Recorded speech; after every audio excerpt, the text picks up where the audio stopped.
அந்த காலத்துல எல்லாம் பாத்தீங்கன்னா போர் வீரர்கள் மன்னர்கள் தற்காப்பு கலை கத்திருந்தாங்க. அத போர்க்கலை அப்படின்னு கூட சொல்லுவாங்க. அதுக்கப்புறமா கொஞ்சம் கொஞ்சமா இந்திய அளவிலேயோ இல்ல உலக அளவிலேயோ போட்டிகள்ல பங்கேற்று வெற்றி பெறணும் அப்படிங்கிற ஆர்வத்தோட தற்காப்பு கலை கத்துக்கிட்டாங்க. ஆனா இப்ப இருக்கிற சூழ்நிலையில ஒவ்வொருத்தருமே தற்காப்பு கலை கத்துக்கணும் அப்படிங்கிற மாதிரி ஆயிடுச்சு. ஆமாங்க, இன்னைக்கு வசந்த அழைப்புல தடைகளை தகர்த்திடுவோம் தற்காப்பு கலை பத்தி தான் நாம பேச போறோம். நம்ம கூட பேசுறதுக்காக தற்காப்பு கலை பயிற்றுனர் ஜே ராஜசேகர் அவர்கள் இருக்காங்க. உங்க கேள்விகளை கேட்கலாம் வாங்க. 43126021201 என்ற எண்கள்ல உடன் உரையாடுகிறார் விஜயலட்சுமி ராம்குமார்.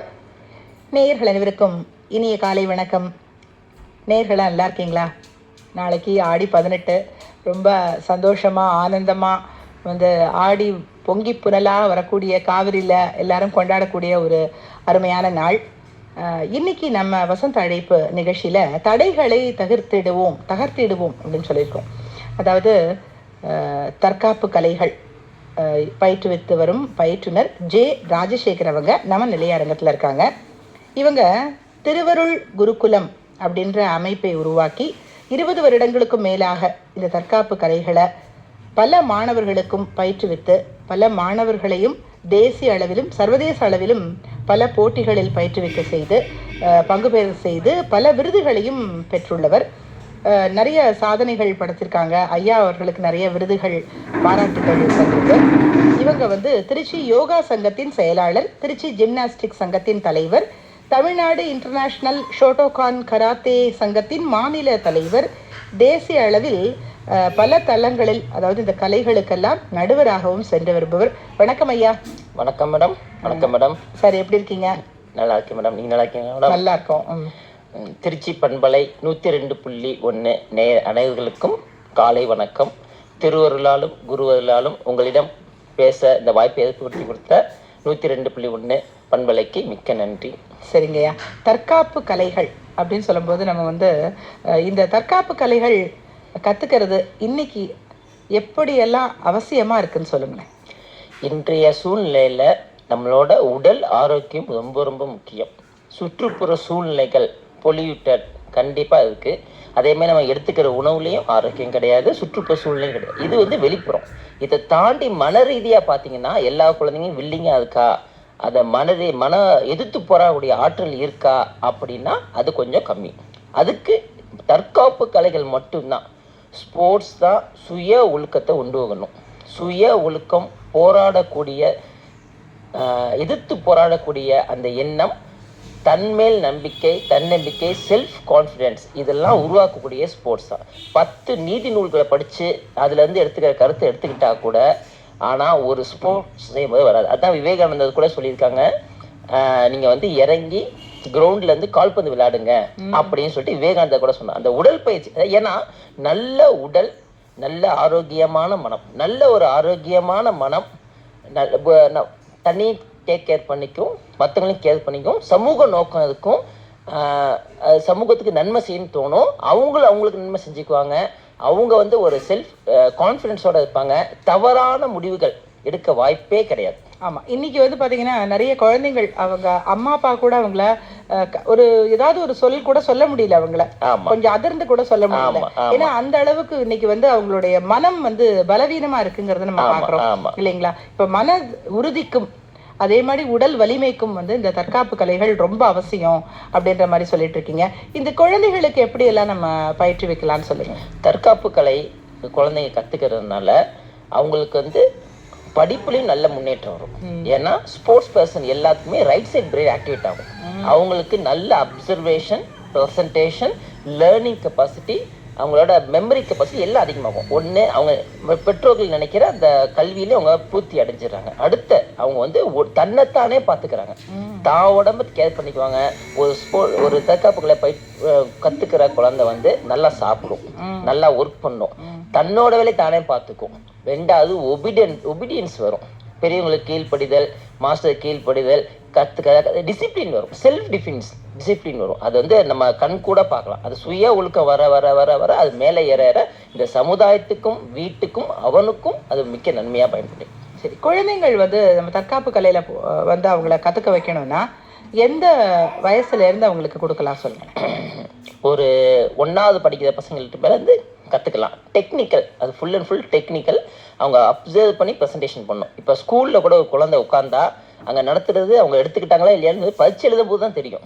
ஆனால் தற்காப்பு கலையில் அப்படி கிடையாது. உடனே அப்சர்வேஷன், உடனே ப்ரெசன்டேஷன், உடனே இம்ப்ளிமெண்டேஷன். அதுதான் அதை உடனே அப்போ வந்து கொஞ்சம் லேட் ஆகும். அதே மாதிரி இந்த மக்கப் மைண்டுங்கிறது லெஃப்ட் சைட் பிரெயின். அது மனப்பாடம் பண்ணி ஒப்பிச்சு அது மார்க் எடுக்கிறதோடு முடிஞ்சிடும். ஆனால் ஸ்போர்ட்ஸ் மைண்ட் வந்து ரைட் சைட் பிரெயின். அதை அப்படியே லிசனிங் பண்ணி மெமரி. இது வந்து sports for not for subject. This is life, way of life, till life, end of life. வாழ்க்கை கல்வி. இந்த வாழ்க்கை கல்வினால கற்றுக்கிறதுனால அவனுக்கும் அவனை சார்ந்த நண்பர்கள், உறவினர்கள், குடும்பம், சமூகம் அப்படி சொல்லிட்டு ஒரு பெரிய வட்டாரத்துக்கே நன்மையாக இருக்கும். ஒரு ஆரோக்கியமான சூழ்நிலைகளை உருவாக்க வாய்ப்பு இருக்குது. கண்டிப்பாக இந்த மாதிரி நீங்கள் உங்களுடைய அந்த அதாவது படிப்பித்தல் பார்த்தீங்கன்னா yoga, karate, silambam, gymnastics, grappling, judo, squad, Jawahar Bal Bhavan, arts and cultural department திருச்சிராப்பள்ளின்னு போட்டிருக்கு. அது இவ்வளவு வந்து நீங்கள் சொல்லி தந்துருக்கீங்க. ரொம்ப ரொம்ப அருமையான ஒரு விஷயம் நீங்கள் செஞ்சுட்ருக்கீங்க. திருவருள் குருகுலம்னு வச்சு ஆரம்பிச்சிருக்கீங்க இல்லையா? அந்த குருகுலம்னு ஆரம்பிக்கிறதுக்கு என்ன ஏதாவது காரணம் உண்டா? முறையில் படிச்சுக்கிறாங்கன்னு சொல்லுங்களேன். ஆமாம் மேடம். இப்போ நான் வந்து ஒவ்வொரு கேமுக்கும் நார்த் சைடு போகிறேன். நார்த் சைடு போயிட்டு வரும்போது பார்த்தீங்கன்னா அங்கே வந்து ரொம்ப இதுக்குன்னு ஒரு செப்பரேட்டாக வச்சு பண்ணுறாங்க. இப்போ பார்த்தீங்கன்னா சைனா வந்து சோனியன் டெம்பிள்னு சொல்லுவாங்க. அங்கே ஒன்லி ஸ்போர்ட்ஸ் மட்டும்தான் வந்து விட்டுட்டு போயிட்டு அவங்க ஃபுல்லாக உருவாக்கி நல்லபடியாக உருவாக்கி வச்சுருப்பாங்க. அதே மாதிரி ஒரு பிள்ளைங்களை வந்து ஒழுக்க ரீதியாக கொண்டு வரணும்னு சொல்லிட்டு அந்த ஏஜில் கொண்டு வரும். ஏன்னா ஃபஸ்ட்டு ஒரு தவறான பர்சனுக்கு சொல்லிக் கொடுக்கறதுனால ஒரு தீவிர மாதிரி தான் ஆகும்ல. அவள் கையில் துப்பாக்கியோ ஆயுதங்களோ போனால் அது பயன் வந்து வேற மாதிரி அமையும். இதே ஒரு நல்ல இதில் வந்து பயன்பட்டால் அது வந்து சமூகதாயத்துக்கு பண்ணும். நம்ம விவேகானந்தர் சொன்ன மாதிரி 100 பேரை கொடுங்க இந்தியாவில் மாத்திரே சொன்னாப்புல. அதே மாதிரி தான் நல்ல ஒரு ஒழுக்க ரீதியாக கொண்டு போகும்போது குருகுலம் கல்விங்கிறது ரொம்ப அது வந்து முந்தைய கல்வி அந்தளவு கொண்டு போக முடியாட்டாலும் நம்மளால் முடிஞ்ச அளவு வச்சு கொண்டு வரலாம். திருங்கிறது இறைவனை குறிக்கக்கூடியது. கடவுளோட அருளாலையும் முழுக்க எல்லாம் நடக்குது. அந்த அவங்க கற்றுக்கிறது வந்து ஒவ்வொருத்தரும் குரு ஆகணுங்கிற நோக்கத்தோட அதை அமைக்கப்பட்டது. ரொம்ப அருமையான விஷயங்கள் சொல்லிட்டு இருக்கீங்க. நேர்களை இணைந்தீர்கள் வசந்த அழைப்பு நிகழ்ச்சியில். இது தடைகளை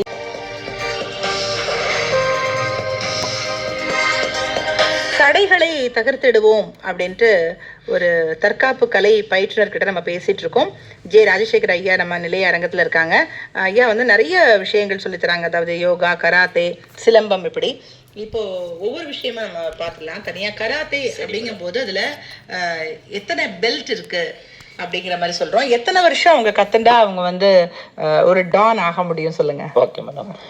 கராத்தையை பொறுத்த மட்டும் madam yellow, orange, green, purple, blue with white, brown with white, brown with red, black சொல்லிட்டு ஒரு 10 வச்சுருக்காங்க. இந்த 10லையும் சிலம்பஸ் எல்லாமே ஜாப்பனீஸ் வகுத்து கொடுத்த சிலம்பஸில் ஃபாலோ பண்ணுறாங்க. அந்த சிலம்பஸில் ஏன்னா ஹெட் குவார்ட்டர்ஸ் வந்து ஜப்பான் தான் வருது. அந்த 10ஐயும் அவங்க கம்ப்ளீட் பண்ணணும். முன்னாடி நாங்கள் கற்றுக்கும் போது ஒரு பிளாக் பெல்ட் முடிக்கிறதுனா 12 வருஷம் ஆகும். அவ்வளோ சிலம்பஸ் இருந்துச்சு. அந்த இன்டர்நேஷனல் சிலம்பஸ் சொல்கிறேன். இன்டர்நேஷனல் சிலம்பஸ் அந்த கற்றுக்கிட்ட இன்னும் குவாலிஃபைடாக இருக்கும். இப்போ இந்த கராத்தேன்னா நம்ம தற்காப்பு கலையை பொறுத்த வரைக்கும் தியரியும் இருக்குமா? இல்லை ப்ராக்டிக்கல் மட்டும் இல்லை. ப்ராக்டிக்கல் தான் ஃபுல் அண்ட் ஃபுல். ஆனால் அதில் வந்து இந்த வேர்டிங், இந்த ஜாப்பனீஸ் வேர்டிங் ப்ளஸ் வந்து அந்த போஸ்டர் கொடுத்துருப்பாங்க. அதோட இது அப்படி சொல்லிட்டு சில தியேட்டிக்கல் இருக்கும். ஆனால் 95% வந்து ஃபுல்லாக ப்ராக்டிக்கல் தான்.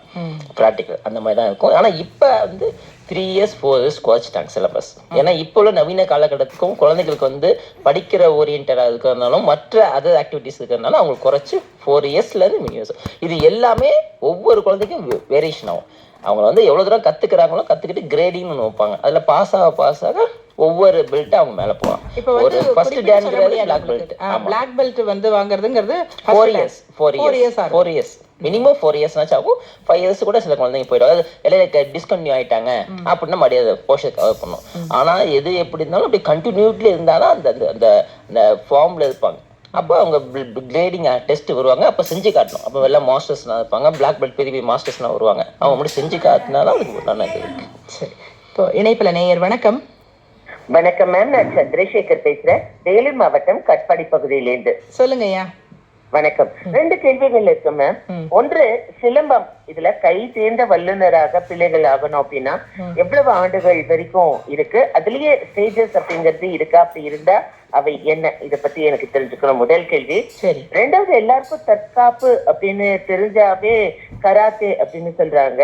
இந்த கலைகளையும் தாண்டி வேற என்னென்ன கலைகள் இருக்கு, பெயர் அறியா கலைகள் அப்படின்னு கூட இருக்குல்ல, அதை பத்தி சில விஷயங்கள் ஐயாவுக்கு தெரிஞ்சா எங்க கிட்ட ஷேர் பண்ணிக்கிட்ட பயனுள்ளதாக இருக்கும். சரி, இப்போ சிலம்பம் பத்தி கேக்குறாங்க. கராத்தே கேட்டது மாதிரி அவங்க சிலம்பத்துல எத்தனை ஸ்டேஜஸ் இருக்கு, அப்படி எத்தனை வருஷம் ஆகும்னு கேக்குறாங்க. வணக்கம். இப்போ வந்து பார்த்தீங்கன்னா ஒரு குருகுல கல்வி அப்படிங்கிறது 12 வருஷம்.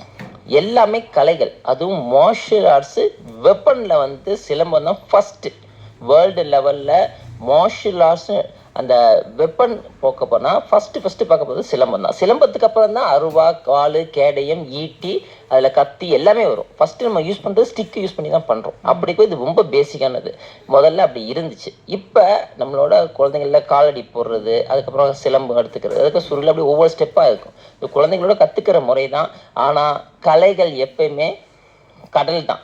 ஒரு ஜென்மம் போதாது கலைகளை வந்து கற்றுக்கிறதுக்கு. கலைகள் வந்து அவ்வளோ முக்கியமானது. கலைகளுக்கு ஈடுனே கிடையாது. பூர்வ ஜென்ம புண்ணியமானது தான் கலைகள் நுழையம்னு சொல்லுவாங்க. கடலோட பரிபூர்ண ஆசீர்வாதம் இருக்கிறது கலைகளில் தொடர்ந்து இருப்பாங்கன்னு சொல்லுவாங்க. அந்த மாதிரி ஒரு ஜென்மம் போதாதுங்கிறது என்னோட தாழ்மையான கருத்து. எவ்வளோ முடியுமோ கற்றுக்கலாம். ஏன்னா அது வந்து ஆரோக்கியம் சம்மந்தப்பட்டது. நீங்கள் உடற்பயிற்சிங்க போகும்போது அது வந்து சாதாரண இது கலை நுணுக்கங்கள். அப்போ இன்னும் கற்றுக்கிட்டே இருக்கலாம். இதுக்கு வந்து ஸ்டாப்பே கிடையாது. நம்ம லைஃப் லாங் அதை கற்றுக்க நமக்கு இன்னும் மெருகு ஏறிக்கிட்டுன்னா அது போல தவிர ஒன்றும் இருக்காது. உடவு வலிமை பெறும், மன உறுதி பெறும். அந்த மன உறுதியோட வெளிப்பாடு நம்ம வாழ்க்கையில் வெளிப்படும், அவங்க செயல்பாட்டில் வெளிப்படும், ஒரு பிரச்சனையை ஹேண்டில் பண்ணுறத வெளிப்படும், அவங்க வந்து அதை எப்படி அப்சர்வ் பண்ணி சால்வ் பண்ணுறாங்கன்னு தெரியப்படும். இந்த மாதிரி பல விதமான நன்மைகள். நம்ம அந்த எல்லாத்துக்குமே பேசிக் வந்து கலைகள். கண்டிப்பா. அதாவது தோல்வினால துவண்டு போக மாட்டாங்க யாருமே. இந்த ஸ்போர்ட்ஸ்ல இருக்கிறவங்க சொல்லுவாங்க நிறைய வந்து அவங்க தோல்வியும் கத்துக்கணும், உங்களுக்கு வெற்றியும் வரும். வெற்றின்னு உடனே அது ஒரு பெருசா கர்வமாக. வெற்றி எல்லாம் கீதை இல்ல, தோல்வி வந்து போதை. வெற்றி எல்லாம் போதை, தோல்வி எல்லாம் கீதை. அந்த மாதிரி தோல்வி வந்துட்டா சோர்ந்து போயிடக்கூடாது. அப்பதான் வீடு கொண்டு எழுந்து நல்லா செய்யணும். அதே மாதிரி வெற்றி வந்துட்டா ஒரு கர்வமோ மம்மதையிலயோ ஆடினா உடனே கீழே இறங்கணும் டப்பு டப்பு டப்புன்னு. இதுதான் ரெண்டுமே. சரி, தற்காப்பு கலைகள்ல வேற என்னெல்லாம் இருக்குன்னு சொல்லி. தற்காப்பு கலைகள்ல நம்ம கராத்தே வந்து வித்தவுட் வெப்பன்ல வேர்ல்டு பெஸ்ட் ஓன் மார்ஷியல் ஆர்ட்ஸ்ல. அதுக்கு முன்னோடியே நம்ம போதி தர்ம கண்டுபிடிச்சது தான். அது போதி தர்ம இங்கேருந்து போகும்போது சைனாவில் ஒரு தற்காப்பு கலை. அதுக்கு அது ஒக்கினோவா தீவுக்கு போகும்போது அதுக்கு வேற பேர் வைக்கிறாங்க. ஒக்கினோவா தீவுல இருந்து ஜப்பான் போகும்போது அது கராத்தே பேர் வச்சிடறாங்க. அப்ப பேசிக் பார்த்தா போதி தர்மம். நம்ம போதி தர்ம உருவாக்கப்பட்டதான் martial arts. Father of martial arts Bodhi Dharma தான். அந்த தற்காப்பு கலையில வந்து அதுல இருந்து வெப்பன்ஸ் எல்லாம் யூஸ் பண்ணுவோம். அந்த மாதிரி கலைகள்ல இன்னும் நிறைய இருக்கு. ஜூடோ இருக்கு. அப்புறம் வந்து ஆனா ஒவ்வொரு டெக்னிக்ஸ் மாறும். ஒவ்வொன்றும் டெக்னிக். குத்து வரிசை நம்ம கராத்தே மாதிரி தான், சேம் தான். நமக்கு எது வாய்ப்பு வருதோ, எது இன்ட்ரெஸ்ட் இருக்கோ அதை நம்ம பயன்படுத்தி கத்துக்கிட்டா பெஸ்டா இருக்கும். இப்போ இந்த சிலம்பம் கத்துக்கிறோம் அப்படின்னு நினைக்கிறாங்கன்னா அந்த குழந்தைங்களை எத்தனை வயசுல கொண்டு விடலாம் சொல்லுங்க. சிலம்பம் ஒரு 1வது படிக்கிறதுக்கு போல வந்து கத்துக்கலாம். 1வது படிக்கலாமே ஒரு 6 வயசு. ஆமா. அது ஏன்னா டெக்னிக்கல் பிளஸ் வந்து அது வந்து அதை வந்து மற்றவங்க தெரிவிக்க கூடாது. அந்த அளவு அவங்க சொல்லிடணும். போய் வீட்டில் போய் மற்றவங்களை அடிக்கிறதோ மற்றவங்களோ அதான் பண்ணக்கூடாதுன்னு சொல்லி செய்யணும். குழந்தைங்களுக்கு 1வது தெரிஞ்சுக்குவாங்க. அது இல்லாமல் இது வந்து டெக்னிக்கல் ஓரியன்ட். அதை எடுத்துக்கிட்டு ப்ரெசன்டேஷன் பண்ணணும். இப்போ குச்சி எடுத்து பண்ணும்போது மேலே அடிச்சிடக்கூடாது, குத்திடக்கூடாது, அதெல்லாம் இருக்கு. அதுக்காக அந்த மாதிரி செய்யணும். அந்த அவங்க வளர்த்தியே ஷார்ட்டா இருப்பாங்க. அந்த குச்சி அவங்களோட ஹைட்டா இருக்குமா? இல்ல, கட் பண்ணிக்கணும். 6 அடி குச்சி, 4 அடி குச்சி, 5 அடி குச்சி இருக்கும். அதை வந்து அவங்க நெத்தியளவு கட் பண்ணாதான் அவங்களால செய்ய முடியும். அதாவது கட் பண்ணிக்கிட்டு செய்யணும். முதல்ல சிலம்பம் கொண்டு விடுறாங்கன்னா நீங்க என்ன கத்து கொடுப்பீங்க? முதல்ல காலடி தான். முதல்லலாம் வந்து கிராமத்துல காலடி 6 மாசம் முடியும் போடுவாங்க. இப்ப அப்படி கிடையாது. உடனே என்ன குச்சி வரலையான்னு எல்லாம் பெட்ரோல் எல்லாம் கேட்கறாங்க. அது கொஞ்சம் காலடி கத்துக்கிட்டு அதுக்கப்புறம் வந்து கம்பு எடுத்துருவோம். கம்புலயே வெரைட்டி இருக்கு. காலடிங்கிறது என்னது? காலடிங்கிறது ஸ்டெப்ஸ். அந்த காலடியிலே வந்து 12க்கு மேல இருக்கு வகைகள் இருக்கு. இதுலயே நிறைய ஒவ்வொரு ஏரியாலும் மாறும். கிராமத்துக்கு கிராமம் மாறும். ஒவ்வொரு தஞ்சாவூரோ அரியலூர் இப்படி மாறும். ஒவ்வொரு ஏரியாலையும் காலடிங்க மாறும். ஆனா எல்லாம் ஒன்னா தான் போடுவாங்க. பேர் மாத்தி வச்சிருப்பாங்க. உடான், பெரலை, எத்து உடானு அப்படி சொல்லிட்டு அதுக்கு பேர்லாம் இருக்கும். இந்த பேர் படி ஸ்டைல் ஸ்டைல் ஒன்றும் கிடையாது. ஆளுக்கு ஒரு ஸ்டைல் மாதிரி பண்ணுவாங்க. ஆனால் எல்லாம் சேமாக தான் வரும். ஆனால் காலடி போட்டால் தான் கம்புலால் பண்ண முடியும். ஏன்னா பேஸ் மட்டுமே கால் தான். அந்த காலடி இருந்தால் அந்த நிலை வரணும், போஸ்டர் வரணும். அது வந்து இப்போ பார்த்தீங்கன்னா உலகத்துக்கே சிலம்பம் வந்து இந்தியா தான். இந்தியாவிலையும் தமிழ்நாடு வந்து ஹெட் குவார்ட்டர்ஸ் மாதிரி. ஏன்னா நம்மளோட ட்ரெடிஷ்னல் கேம் வந்து சிலம்பம். அப்படிப்பட்ட ட்ரெடிஷ்னல் கேமு உலகத்துக்கே நம்ம தலைமை தாங்க வாய்ப்பு இருக்கு. அதை முறைப்படுத்தி கொண்டு வந்து பண்ணோம்னா நம்ம உலகத்தை தான் வாய்ப்பு. ஹலோ, வணக்கம். யார் பேசுறீங்க? வணக்கம், ஆரியமங்கலத்துல ராஜேந்திரன் பேசுறேன் மேடம். நல்ல நிகழ்ச்சிகள் எல்லாம் தொகுத்து வழங்குறீங்க, ரொம்ப நன்றி. சரிங்கய்யா.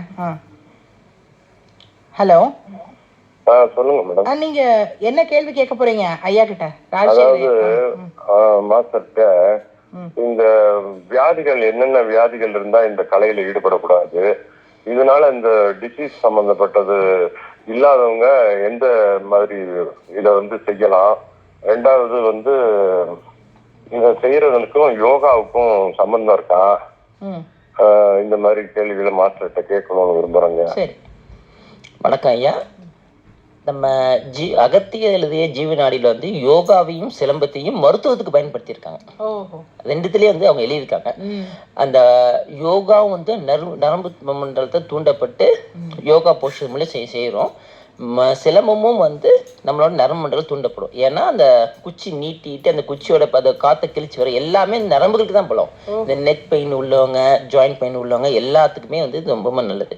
யோகா பொறுத்தப்பட்டுக்கு அது வந்து மிகப்பெரிய ஒரு அற்புதமான தெய்வீக கலைகளில் ரொம்ப ரொம்ப உள்ளது. தெய்வீக கலை, இடி நிலையற்றாத கலைன்னா அது யோகா. யோகாவில் வந்து யமம், நியமம், ஆசனம், பிராணாயாமம், பிரத்திகர, தியானம், சமாதிங்கன்னு 8 படிநிலையில் 3வது படிநிலையான ஆசனத்தை நம்ம பயிற்சி பண்ணுறோம். எல்லா நோய் நிவாரணிங்கிறது யோகா. நீங்கள் தாராளமாக யோகா செய்யலாம். யோகா வந்து ரொம்ப ரொம்ப ரொம்ப இதாகும். Yoga control, cure, solve all diseases. குணப்படுத்த முடியாத நீண்ட நாள் வியாதிகள் அனைத்தையும் போக்கக்கூடியது யோகா மட்டும். யோகாவை அனுபவிச்சவங்க, செஞ்சவங்க எல்லாம் தூக்கி கொண்டாடுறாங்க. ஃபாரின்லாம் எதை எடுத்தாலும் யோகா பண்ணுறாங்க. எந்த ஒரு சின்ன விஷயத்துலையும் யோகா பண்ணி இன்னாகிரேஷன் பண்ணுறாங்க, யோகா பண்ணி அதை செயல்படுத்துகிறாங்க. அந்த அளவு அவங்க அனுபவிச்சுட்டாங்க, உணர்ந்துட்டாங்க, ரெஃப்ளெக்ட் பண்ணிட்டாங்க. நீண்ட நாள் நோயை கூட குணப்படுத்தி அது திருப்பி வராமல், அதாவது ஹார்மோன் சம்மந்தப்பட்ட பிரச்சனை, தைராய்டு, டயபெட்டிஸ், நம்ம ஹார்மோன் சம்மந்தப்பட்ட பிரச்சனையோட செய்யலாம். இது வந்து யாருமே செய்யக்கூடாது இல்லை, அவங்கவுங்க உடல் தகுந்தாப்புல அது செய்யலாம். நல்ல ஒரு குருமார்களோ பக்கத்தில் இருக்கவங்கள்ட்ட கேட்டு அந்த ஆசிரியர் மூலம் நீங்கள் தாராளமாக யோகா செய்யலாம். அது இல்லாமல் யோகாவோட ஸ்பெஷல்னா குழந்தைங்க மட்டும் கிடையாது, 90 வயசில் உள்ளவங்க கூட செய்யலாம். அவங்களால முடிஞ்சல ஏன் உட்காந்து பண்ணலாம். ஏன்னா சமப்பட்டு உட்கார முடியாது, சேரில் உட்காந்து பண்ணுங்க. சேரில் உட்காந்து பண்ண முடியலையா, பெட்டில் படுக்க முடியும், பெட்டில் உட்காந்து பண்ணலாம். இந்த மாதிரி டிஃப்ரெண்ட். அது இப்போ வந்து நல்லா சின்ன குழந்தைங்க 100% ப்ரெசன்டேஷன், பெரியவங்க 50%, அதுக்கு மேலே ஒரு 30%. அந்த உடம்புக்கு அது போதும். சூரிய நமஸ்காரத்தில் உலகத்தில் அதிகப்படியான ரிசர்ச் நடக்கிறது சூரிய நமஸ்காரம். அந்த 12 ஆசனால அவ்வளோ வச்சிருக்காங்கன்னு சொல்லிட்டு ரிசர்ச் இன்னும் நடந்துட்டு இருக்கு. அந்த 12 ஆசனா பண்ண வெயிட் லாஸ் ஆகும், ஹார்மோன்ஸ் ஃபங்க்ஷன் கூட ஆக்டிவேட் ஆகுது. அப்போ பார்த்துக்கோங்க எப்படிப்பட்டது. ஹார்மோன்ஸ் ஆக்டிவேட் பண்ணுறதுக்கு வேறு வாய்ப்பே இல்லை, நீங்கள் டேப்லெட் தான் எடுத்தாகணும். ஆனால் நம்ம ஆசனா செய்ய செய்ய செய்ய செய்ய பார்த்தீங்கன்னா அந்த ஹார்மோன்ஸே ஆக்டிவேட் ஆகி உடம்பு சால்வ் பண்ணுது. அந்தளவு உள்ளது ரொம்ப வேல்யூபிளானது. அதனால் எக்ஸசைஸுக்கு தடையே கிடையாது. ஒன்று செய்ய முடியல அப்படின்னா அதை வந்து எவ்வளோ முடியுமோ அந்தளவு பண்ணால் போதும். அந்தளவு முயற்சி பண்ண. அதனால் அந்தளவு பண்ண முடியல, முழுமையாக பண்ண முடியலன்னா வேணாம். உன்னால் என்ன பண்ண முடியும் அதை செஞ்சால் அதுக்கு உண்டான பெனிஃபிட் கண்டிப்பாக உண்டு. ஆனால் செய்யாமல் இருக்கிறது தான் தவிர செய்யறதுனால தவறே கிடையாது. ஆனால் நல்ல ஒரு குருமார் மூலிமா பக்கத்தில் கேட்டு ஆனால் ஒவ்வொரு பாடியும் ஒவ்வொரு சோல். நீங்கள் யூடியூப்லேயோ மற்ற இடத்துலையோ பார்த்து அதை பண்ணும்போது நமக்கு பாடியில் வந்து ரியாக்ஷன் கொடுக்கும். ஆனால் ஒரு ஆசிரியர் மூலிமா நீங்கள் கேட்கும்போது அவர் தந்தாப்புல உங்களுக்கு மாற்றுவாப்புல. அந்த ஆல்ட்ரேஷன் நீங்கள் பண்ணிங்கன்னா பெஸ்ட்டாக இருக்கும். ரொம்ப அழகா சொன்னீங்க. யோகா அப்படின்றது வந்து நம்ம உலகுக்கு அளித்த மிகப்பெரிய கொடை இல்லையா? ஆமா ஆமா, இந்தியா அளித்த கொடை. இந்தியா அளித்த கொடை. உலகத்துக்கே தலைமை வந்து இந்தியா தான். இந்தியா தான். அதை வந்து எல்லாருமே செய்யலாம் அப்படின்றதும் இந்த நேரத்தில் சொன்னீங்க. நேயர்களை இணைந்தீர்கள் வசந்த அழைப்பு நிகழ்ச்சியில். இது தடைகளை தகர்த்திடுவோம்.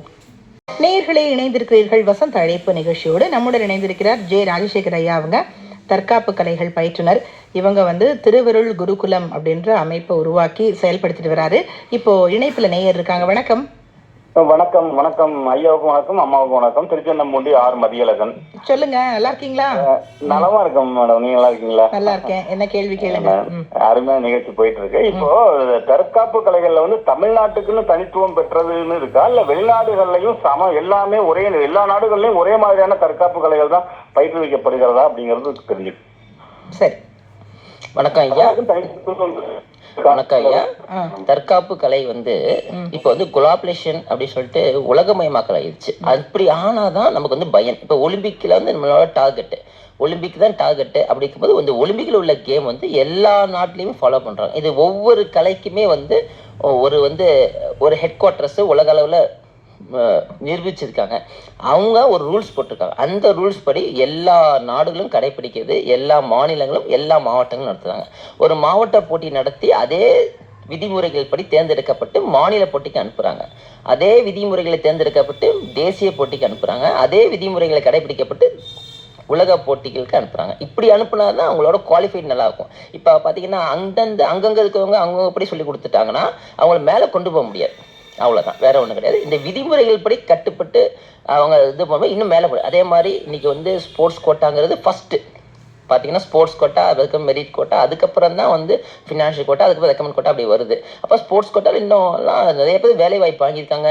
ரொம்ப அவங்க வந்து சென்ட்ரல் கவர்மெண்ட், ஸ்டேட் கவர்மெண்ட் வேலைகள்லாம் வந்திருக்காங்க. அப்படி இருக்கும்போது ஸ்போர்ட்ஸ் கோட்டா முக்கியம். அப்போ விதிமுறைகள் படி கொண்டு போகணும். அப்போ போட்டிகள் அடிப்படையாக கொண்டு போகணும். நம்ம என்னதான் இப்போ குழந்தை இவ்வளோ, அதாவது ஸ்போர்ட்ஸ்க்கு ஈடே கிடையாது கலைகளுக்கு.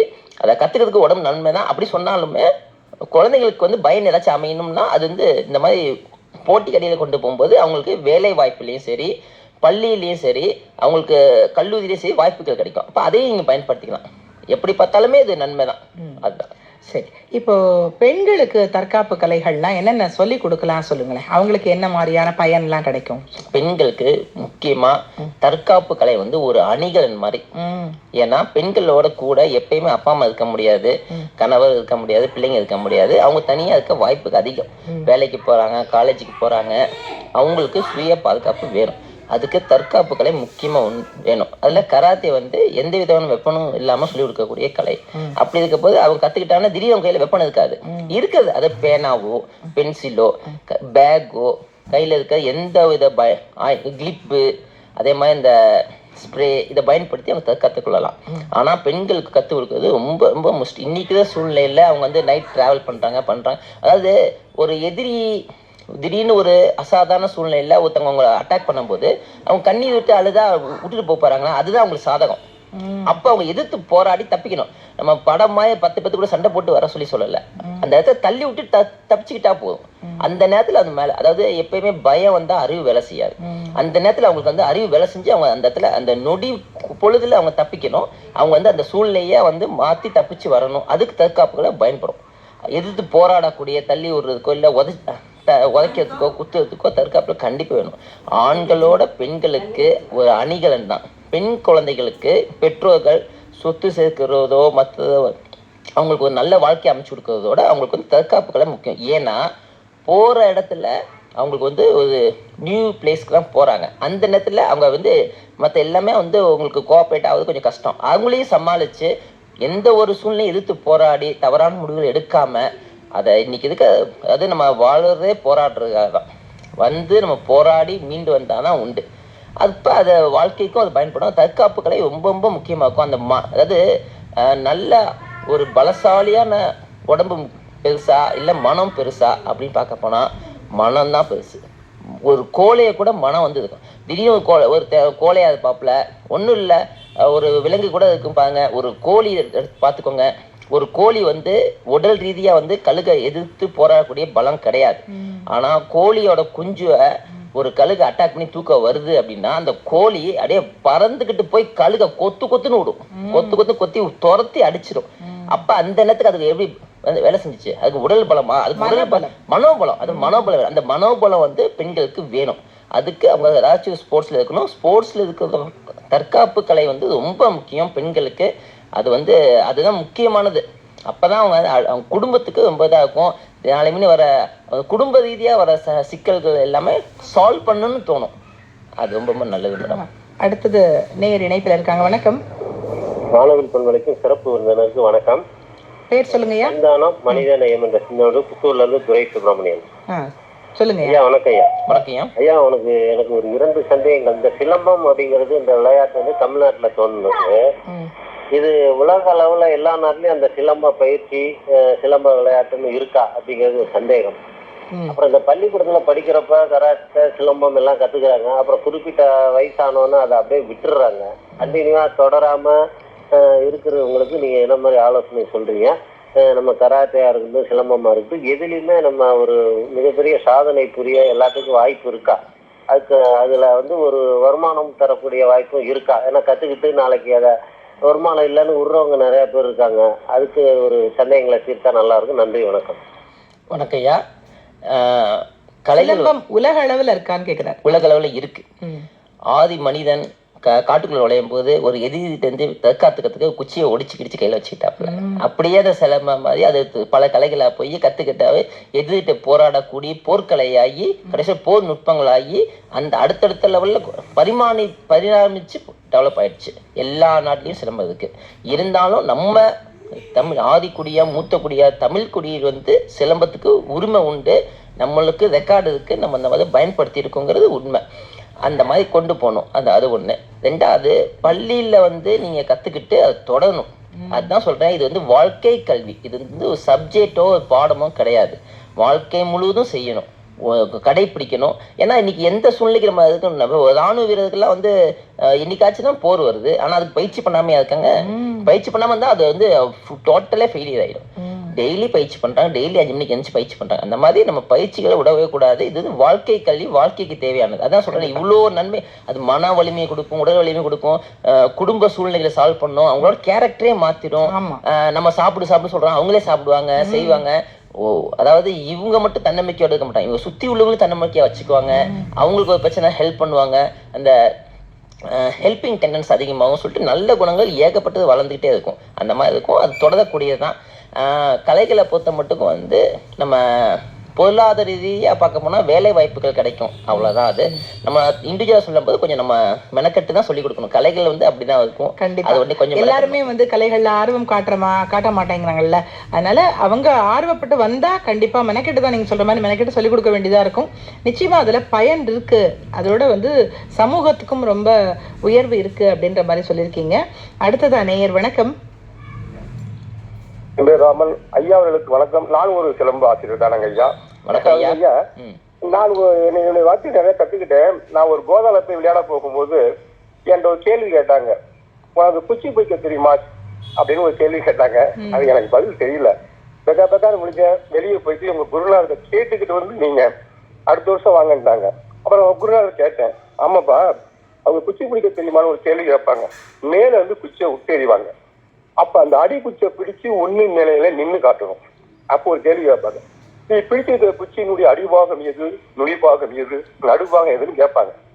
எங்கே நான் வெட்டினேனோ அதுதான் அடிபாகம், எங்கே கழிச்சேனோ அது நுனிபாகம், எங்கே நான் நடுப்புற கை பிடிச்சிருக்கணும் அதுதான் நடுபாகம்.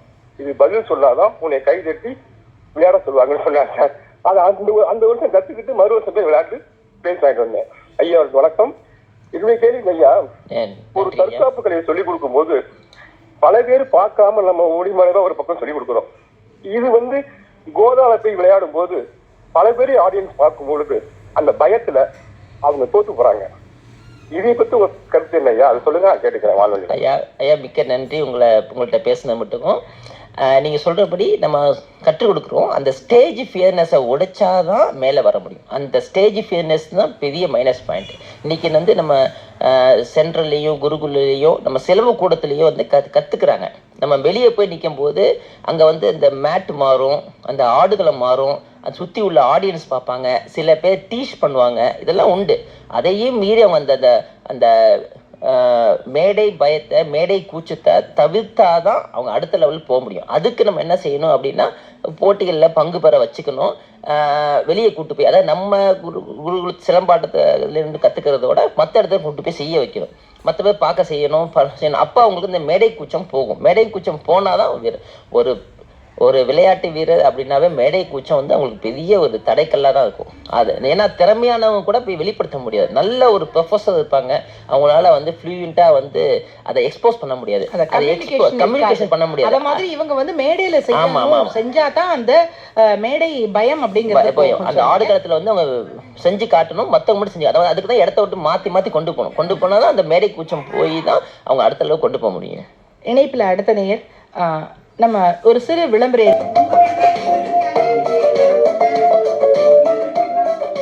ஐயா, நீங்க தற்காப்பு கலை பயிற்றுனராக இருக்கீங்க, நிறைய விஷயங்கள் மாணவர்களுக்கு பயிற்சி கொடுக்குறீங்க, நிறைய சாதனைகளும் படைச்சிருக்கீங்க. இப்போ இந்த தற்காப்பு கலையை பொறுத்தளவில் நம்ம இன்றைய காலகட்டத்தில் இருக்கக்கூடிய சூழ்நிலையில் நம்ம கல்வியை நோக்கி தான் நம்ம பெற்றோர்கள் குழந்தைகளை கொண்டு போய் விடுறதை நம்ம பார்க்குறோம். ரொம்ப குறைவான அளவில் தான் இந்த கலைகளில் அவங்க பயிற்றுவிக்கிறாங்கன்னு ஒரு கருத்து இருக்குது.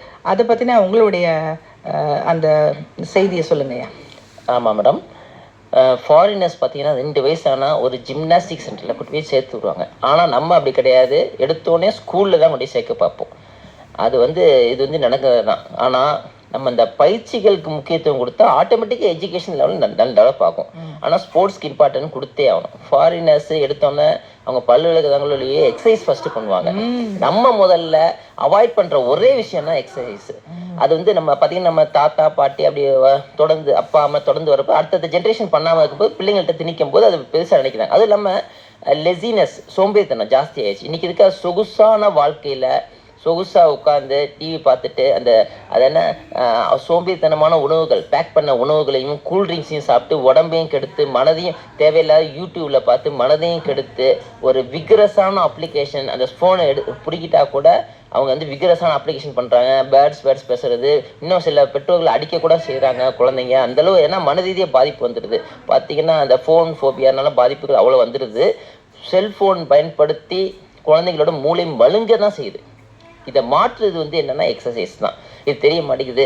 இப்போ பார்த்தீங்கன்னா முதல்லலாம் 8 மணி நேரம் உட்காந்தா பாதிப்பு சொன்னாங்க. இப்போ அப்படி கிடையாது. லேட்டஸ்ட் போட்டு 4 மணி நேரம் உட்காந்துட்டா புகையிலை, ஆல்கஹால், நிக்கோட்டின் இதெல்லாம் எடுத்துக்கிறதோட 5 மடங்கான பாதிப்பு குழந்தைங்களுக்கு வருது, பெரியவங்களுக்கு வருது சொன்னாங்க. அப்போ 4 மணி நேரம் உட்காந்து பார்த்தீங்கன்னா தொடர்ந்து உட்காந்து அந்த சோம்பேறி, அதாவது எல்லா கெட்ட குணங்களுக்கும் அதிபதி எதுன்னா சோம்பேறித்தனம். சோம்பேறித்தனம் வந்துட்டாவே எல்லா குணம் வந்து அந்த சோம்பேறித்தனத்தை இப்போ எக்ஸசைஸ் போகும்போது, ஆனால் எக்ஸசைஸ் குழந்தைங்க ஈஸியாக ஒத்துக்க மாட்டாங்க.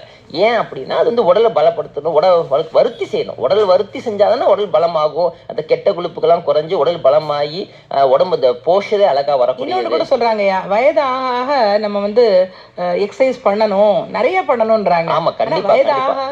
30 வயசு மேலேயே உடம்பு குப்பை தொட்டி உபாதைகள் வருது. உடம்பு குப்பை தொட்டி மாதிரி. நம்ம ஏற்கனவே சாப்பிட்ட அழுகி போன கெட்டு போன பொருட்கள்ல இருந்து அந்த வாசம் வரும், புழு வரும். அந்த மாதிரி உடம்பு குப்பை தொட்டிலேருந்து ரியாக்ட் காட்டும். நம்ம ஹார்மோன்ஸ், நம்ம ஆர்கானை செயல்படுத்த விடாமல் தருவோம். இதுக்கு சொல்யூஷன் என்ன? எக்ஸசைஸ் தான். எக்ஸசைஸ்னா நான் பெரிய லெவலில் கிடையாது. நம்மளால என்ன முடியுமோ நம்மளால என்ன முடியுமோ அதை 30 வயசு மேலே கண்டிப்பாக பண்ணிடும். 40 வயசுல அவாய்ட் பண்ணவே முடியாது. சில இதெல்லாம் எக்ஸசைஸ்லாம் செஞ்சே ஆகணும், வழி கிடையாது. அதெல்லாம் செஞ்சாதான் ரொம்ப ரொம்ப நல்லா இருக்கும். யோகாலாம் பார்த்தீங்கன்னா பத்ராசன் இதெல்லாம் பண்ணால் அவங்களோட யூட்ரஸ் ஸ்ட்ரென்த் ஆகும். யூட்ரஸ் ஸ்ட்ரென்த் ஆகும். அவங்களுக்கு இந்த பீரியட்ஸ் மிஸ் ஆகுது இதெல்லாம் ரெகுலர் ஆகிட்டோம். அப்போ அதெல்லாம் லேடிஸ் பண்ணி ஆகணும், செஞ்சே ஆகணும், அவாய்ட் பண்ண முடியாது. ஏன்னா மஸ்ட் வந்ததோ அதிலே ட்ரை பண்ணி ஆகணும். செஞ்சுட்டா ஹார்மோன்ஸ் நல்லா இதாகும். அந்த மாதிரி உள்ளது. நீங்கள் நிறைய வெளிநாடுகளுக்கு போயிட்டு வந்திருப்பீங்க இல்லையா? அந்த அனுபவம், அப்புறம் உங்களுடைய மாணவர்கள் ஜெயிச்ச ஒரு அந்த தருணம் எப்படி இருந்ததுன்றதை பற்றி சொல்லுங்களேன். நமது மாணவர்களுக்கு பார்த்தீங்கன்னா முழு நாள் ட்ரைனிங் வச்சுருப்போம். நேஷனல் இன்டர்நேஷனல் போகிறதுக்கு எல்லாத்துக்குமே ஃபுல் டே ட்ரைனிங் இருக்கும். எத்தனை மணி நேரம் நீங்கள் ட்ரைனிங் கொடுப்பீங்க? 8 ஹவர்ஸ். ஒரு பள்ளிக்கூடத்துக்கு போய் பாடம் படிச்சுட்டு வர்ற மாதிரியே? ஆமாம். அந்த லீவ் நாளில் அவங்களுக்குன்னு இதுக்குன்னு ஒதுக்கி 8 ஹவர்ஸ் ஒர்க் பண்ணால் தான் நேஷனல் போய் தாக்கு பிடிக்க முடியும். நேஷனலில் குழந்தைங்க எடுத்துக்கிற உணவுக்கும் நம்ம எடுத்துக்கிற உணவுக்கும் நிறைய வித்தியாசம் இருக்குது. அவங்க கோதுமை எடுத்துக்கிறாங்க, அதே மாதிரி பயிர் வகைகள் எடுத்துக்கிறாங்க. நம்ம அப்படி கிடையவே கிடையாது. நம்ம ரச சாதமும் தயிர் சாதமும் சாப்பிட்டு இது பண்ணிவிட்டு அந்த இதை வச்சு அதை பேக் பண்ண உணவு எடுத்துக்கிறாங்க. இது நமக்கு இந்த உணவுகளில் பொறுத்த மட்டும் ரொம்ப ரொம்ப கம்மியான இதுதான். ஏதோ சாப்பிட்டா சரி, வயிறு எப்படின்னா போதும்னு நினைக்கிறாங்க. வயிறு எப்பறவங்களுக்கு ஸ்போர்ட்ஸ்ல இது கிடையாது. அதுல என்னென்ன இருக்குங்கிறது சாப்பிடணும். அந்த நியூட்ரிஷன்ஸ் வேணும், பிளஸ் நமக்கு புரோட்டீன் வேணும். அதை பலப்படுத்தினா தான் செய்ய முடியும். அப்போ அந்த மாதிரி இருக்கும். ஃபுட் ஹேபிட் பார்த்துட்டு அவங்களுக்கு ட்ரைனிங் 8 ஹவர்ஸ் கொடுத்து அந்தளவு பண்ணி தான் ரெகுலராக நம்ம ஓவரால் செகண்ட் வந்துட்டு இருக்கோம். லாஸ்ட் டைம் கூட டார்ஜிலிங் போனோம். வெஸ்ட் பெங்கால் ஃபர்ஸ்ட் வந்துச்சு, நம்ம தமிழ்நாடு செகண்ட் வந்து, சிக்கிம் தேர்டு வந்து. எந்த போட்டியிலங்க? கராத்தே போட்டியில் ரொம்ப ரொம்ப டஃப்பாக இருந்துச்சு. ஏன் அப்படின்னா இங்கேருந்து நான் மூணு நாள் டிராவல் டார்ஜிலிங்க்கு. 3 நாள் ட்ரெயினில் போய் டிராவல் பண்ணி அடுத்த நாள் போட்டி. அதுக்கும் தாக்கு பிடிச்சி விளையாண்டு வராங்கன்னா உண்மையிலே ஹீரோ. எத்தனை பேர் கலந்துனாங்க? இதுல தமிழ்நாட்டுல ஒரு 19 பேர் கலந்துக்கிட்டாங்க. டோட்டலாக கலந்துக்கிட்டாங்க. அவங்க மாவட்ட மாநில போட்டியில் தேர்ந்தெடுக்கப்பட்டு அதுக்கு எலிஜிபிள் ஆக்கப்பட்டு அவங்க வந்து அதில் வந்து ட்ரைனிங் கொடுத்து தான் கொண்டு போனாங்க. இல்லை நார்த் சைட் இதே பண்ணாங்க. ஏன்னா டிஃப்ரெண்ட்டான சூழ்நிலை, டிஃப்ரெண்டான வாட்டர், சாப்பாடு எல்லாமே அந்த மாதிரி இருக்கும். எல்லாமே சேஞ்ச் ஆகிருக்கும். அதில் போராடி வின் பண்ணாங்க. அப்புறம் ஸ்ரீலங்காவில் அதுக்கு முந்தின ஓவரால் சாம்பியன்ஷிப் நடந்துச்சு. அதில் ஸ்ரீலங்கா ஃபஸ்ட்டு, இந்தியா சார்பாக தமிழ்நாடு டீமு ப்ளஸ் நம்ம 2-3 ஸ்டேட் கலந்துக்கிட்டாங்க. அதில் தமிழ்நாடு டீம் நல்லா பெர்ஃபார்மன்ஸ் பண்ணி இந்தியாவுக்கே பெருமை சேர்த்து செகண்டில் கொண்டு வந்துச்சு. தேர்டு பங்களாதேஷ். கராத்தே. இணைப்புல நேயர் இருக்காங்க. வணக்கம். வணக்கம்மா. சொல்லுங்க. வணக்கம் ராஜ் சார் அவர்களே. வணக்கம். நான் சண்முகம் பேசுறேன், கீழாண்டாருக்கு புதுச்சேரி சந்தில இருந்து. வணக்கம் சார். உங்க நண்பர் பேசுறேன். வணக்கம் சார். முதல்ல உங்களுக்கு பாராட்டுகள், வாழ்த்துக்கள். நீங்க கடுமையா போராடி உழைச்சு கடின உழைப்புக்கு அப்புறம் அந்த அளவுக்கு வந்துருக்கீங்க. நன்றி சார். நன்றி சார். இன்னும் மேல மேல வளர்ந்து இந்தியாவுக்கு நிறைய புகழ் சேர்க்கணும். நன்றி சார். நன்றி சார். மறுபடியும் உங்களுடைய சாதனைகளை நாங்க இங்க 936 கிலோமீட்டர்லயும் 102.1 கேட்கணும். நன்றி சார். பாராட்டுகள், வாழ்த்துக்கள். நன்றி சார். பாராட்டுகள் சொல்றதுக்காக சண்முகம் ஐயா இணைஞ்சிருந்தாரு. நன்றி. நன்றி சார். இப்ப நீங்க போன வெளிநாடு அனுபவம் சொல்லுங்களேன். அங்க எப்படி இருக்காங்க மனிதர்களுடைய வாழ்க்கை முறையாகட்டும், உணவு முறையாகட்டும், எந்த மாதிரி அவங்க பக்குவமா எடுத்துக்கிறாங்க, அந்த இளைஞர்கள் எப்படி இருக்காங்க? ஆமா, இப்ப வந்து பாத்தீங்கன்னா அவங்க வந்து ஒரு தாத்தா ஜென்ரேஷன், அப்பா ஜென்ரேஷன் எல்லாமே ஸ்போர்ட்ஸ் ஆக்டிவிட்டீஸ்ல இருக்காங்க. அவங்க வந்து நானும் விளையாண்ட ஆளு, நீ விளையாடு சொல்லிட்டு பையனை உருவாக்குறாங்க. பையனுக்கு மேல இன்னும் அடுத்த ஜென்ரேஷன் குழந்தைங்க, நம்ம தேர்ட் ஜென்ரேஷன். ஆனா நம்மளை பொறுத்த மட்டும் இப்பதான் ஃபர்ஸ்ட் ஜென்ரேஷன். இப்பதான் குழந்தைங்க வந்து ஸ்போர்ட்ஸ் ரீதியா வராங்க. அதனால கொஞ்சம் வந்து ஸ்போர்ட்ஸ் ரீதியா கொஞ்சம் வந்து நம்ம இன்னும் டெவலப் ஆக வேண்டியிருக்கு. அவங்களுக்கு வந்து அது இதுதான் முக்கியத்துவம் சொல்லிட்டு இதுக்கு அவ்வளவு முக்கியத்துவம் கொடுக்குறாங்க. நம்ம அந்த அளவு முக்கியத்துவம் கொடுக்க கிடையாது. மற்ற வேலைகளை ஒதுக்கிட்டு இதுக்கு முக்கியத்துவம் கொடுக்குறாங்க. நாம இந்த வேலையை மட்டும் ஒதுக்கிட்டு மற்றதுக்கு முக்கியத்துவம் கொடுக்கும். இதுதான் டிஃப்ரென்ஸ். அதே மாதிரி உணவுல வந்து நம்ம வந்து ரொம்ப ரொம்ப இதாக தான் இருக்கும். நம்ம இந்த பானிபூரி இதெல்லாம் தான் சாப்பிட்டுட்டு இருக்கோம். இதெல்லாம் இந்த மைதாம உணவுகளாம் அவாய்ட் பண்ணி ஆகணும். ஏன்னா ஸ்போர்ட்ஸ் பர்சன் வழி கிடையாது. அதெல்லாம் அவாய்ட் பண்ணாதான் உடம்புக்கு ரொம்ப நன்மை. அது பாத்தீங்கன்னா அது வந்து பாய்சன் சொல்றாங்க, அந்த அளவுக்கு கெடுதியானது மைதாமோ. சிறுதானியத்தை நோக்கி போனாங்க மக்கள். பாரம்பரிய உணவு வகைகள், பாரம்பரிய அரிசிகள் எடுத்துட்டாங்க. இப்ப மறுபடியும் அதெல்லாம் வந்தான்னா கொஞ்சம் நல்லா இருக்கும்னு நினைக்கிறேன். கண்டிப்பா வந்தே ஆகணும். அதுலயும் நம்ம குழந்தைகளுக்கு வாங்கி கொடுத்தீங்கன்னா பார்த்தீங்கன்னா மல்டித்தன்மை தான் அதிகமா இருக்கு, இன்ஃபர்டிலிட்டி தான் அதிகமா இருக்கு. அதுக்கெல்லாம் காரணமே நம்ம உணவு பழக்கம் தான். ஏன்னா அந்த பூச்சிக்கொல்லி மருந்து அதிகமா வந்துடுது. அப்ப சிறுதானிய உணவுகளுக்கு போகும்போது இன்னும் வந்து அதாவது அவங்களுக்கு வந்து எனர்ஜெட்டிக் இல்லை, அந்த லெசினஸ் பிளஸ் எனர்ஜி இல்லாது ரெண்டுமே என்ன செய்யுது, ஸ்போர்ட்ஸ் பக்கம் கொண்டு போக முடிய மாட்டேங்குது. கை கால் வலிக்குது, டயர்ட் ஆயிடுறேன் அப்படி சொல்றாங்க. ஆமா, அப்படிதான் இருக்கணும். அப்படி இருந்தாதான் உடம்பு ஹெல்த்தி ஆகும். உடம்பு எப்பயுமே வந்து நமக்கு வந்து ஹெல்ப் பண்ணாது. நம்ம அந்த உடம்பு வந்து கண்ட்ரோல் பண்ணிட்டோம்னா உடம்பை நம்ம ஆளலாம், இல்லைன்னா உடம்பு நம்மள ஆளுது படுக்க வச்சிடும், பேஷண்ட் ஆக்கிடும். அருமையா சொன்னீங்க. உங்களுடைய குருகுலம் வந்து 20 வருஷமா நீங்க நடத்திட்டு வரீங்க இல்லையா? உங்களுடைய அனுபவத்துல இன்னைக்கு இருக்கிற அந்த மாணவர்கள்கிட்டையும் பெற்றோர்கள்கிட்டையும் இந்த மாதிரி ஒரு தற்காப்பு கலை கத்துக்கணுன்ற மாதிரியான விழிப்புணர்வு எவ்வளவு தூரம் வந்திருக்குன்னு நினைக்கிறீங்க? இப்ப நம்ம எப்படி நம்ம இங்க நேரிட்டு பேசணும், அதே மாதிரி ஒவ்வொரு பெற்றோர்கள்ட்டையும் பேசிட்டே தான் இருக்கேன். இதை விட அருமை தெரியுமே சொல்லிட்டு தான் இருக்கேன். நம்ம கிடைச்சது வந்து ஃபுல் அண்ட் ஃபுல்லு தெரியப்படுத்துறீங்க. கலைகள்லாவே வந்து சர்வீஸ் ஓரியன்ட் சேவை தான் செஞ்சாகணும். கலைகளுக்கு நம்ம செய்ய கலைத்தா கண்டிப்பா கைவிடாது. கண்டிப்பா நீங்க பள்ளிகள் எல்லாம் போய் சொல்லுவீங்களா? பள்ளிகளையும் தனியார் பள்ளிகள், அரசு பள்ளிகளையும் வகுப்புகள் எடுக்கிறேன்.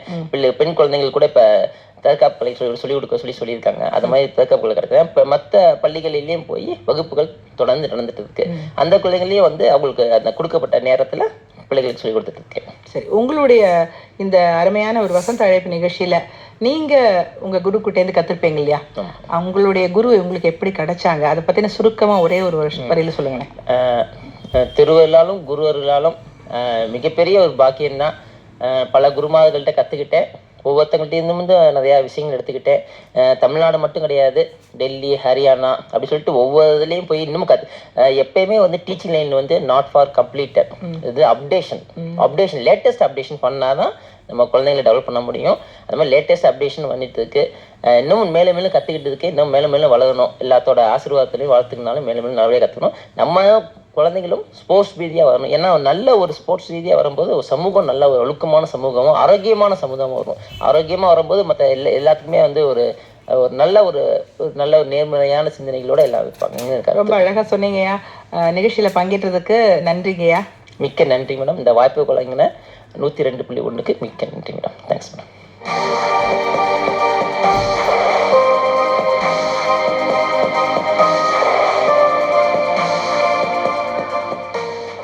இதுவரைக்கும் வசந்த அழைப்புல தடைகளை தகர்த்திடுவோம்னு தற்காப்பு கலைகளை பத்தி பல விஷயங்களை நம்ம கூட பகிர்ந்துகிட்டாரு தற்காப்பு கலை பயிற்றுனர் ஜெய ராஜசேகர் அவர்கள். உடன் உரையாடியவர் விஜயலட்சுமி ராம்குமார்.